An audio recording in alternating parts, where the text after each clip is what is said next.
9 years ago, this was the reality for Toyota Hilux when we tested it in the Moose test. Almost flipping over, and now 9 years has passed, nothing has evolved.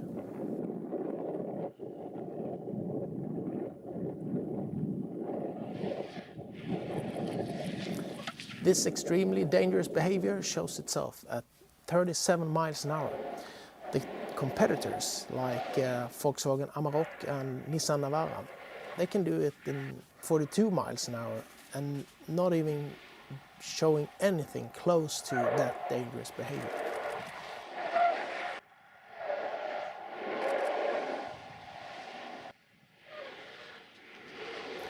When we conducted the retest of the Hilux, we used a car with 17-inch wheels, and we could see that the lower grip level just made the behavior slightly better.